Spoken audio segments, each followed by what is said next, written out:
Bienvenue chez C'est Maman qui cuisine. Aujourd'hui, nous allons préparer un délicieux dessert, le coulant au chocolat. Un vrai délice, très rapide à préparer, qui nécessite peu d'ingrédients. Vous pouvez l'agrémenter d'un peu de crème anglaise ou une boule de glace vanille ou même de la chantilly, mais franchement, il se suffit à lui-même. Si vous avez des invités de dernière minute, n'hésitez pas à noter la recette, car la préparation est vraiment très rapide. Je vous mets ici la liste des ingrédients ainsi qu'en barre d'infos. Pour le chocolat, vous pouvez choisir du chocolat au lait, c'est testé et approuvé, c'est vraiment super bon également. Et on passe tout de suite à la préparation. Donc pour commencer, nous allons faire fondre le chocolat et le beurre au bain-marie.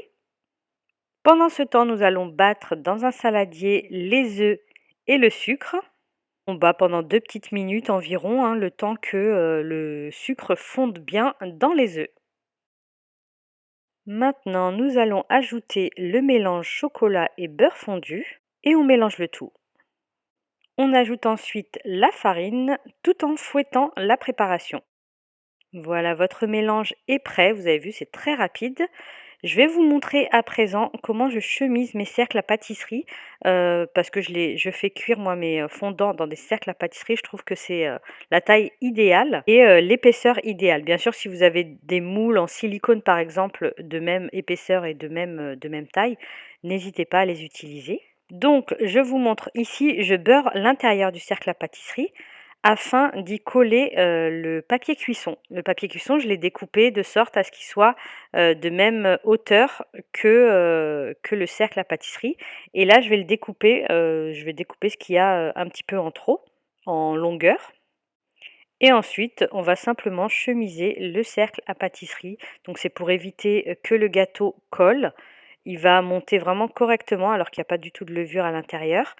Et le papier cuisson, du coup, colle très bien au cercle parce qu'on a mis du beurre. Donc je le mets sur un autre papier cuisson parce qu'en général, au niveau de mes coulants au chocolat, je ne mets pas le même temps de cuisson par rapport aux différents membres de la famille, on va dire. Certains les préfèrent très coulants et d'autres moins coulants. Donc on adapte la cuisson. Pour les plus coulants, ce sera uniquement 10 minutes de cuisson et pour les moins coulants, ce sera 12 minutes.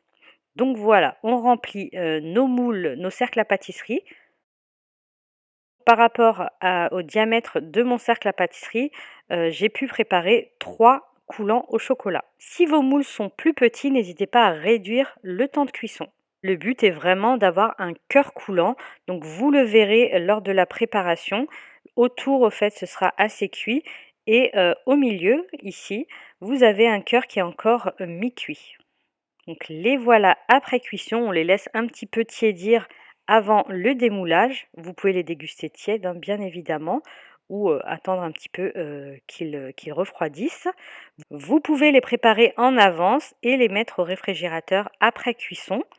Et ensuite, au moment de servir, les mettre quelques secondes au micro-ondes pour que le cœur soit à nouveau coulant et ce sera tout aussi bon.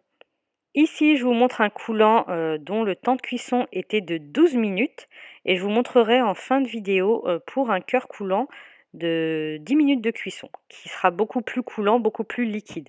Après, chacun ses goûts, certains le préfèrent comme ça et d'autres préfèrent beaucoup plus de coulant.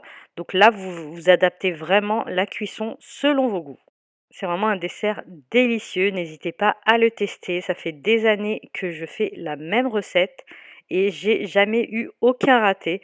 Donc n'hésitez pas à tester la recette, n'hésitez pas à m'envoyer vos retours sur Instagram.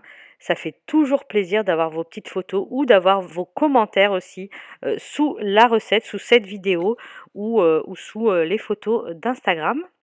Voilà, je vous laisse sur ces images. J'espère que la vidéo et la recette vous ont plu. N'hésitez pas à vous abonner si ce n'est pas encore le cas, si vous ne connaissez pas encore ma chaîne. Et je vous dis à très bientôt pour de nouvelles recettes.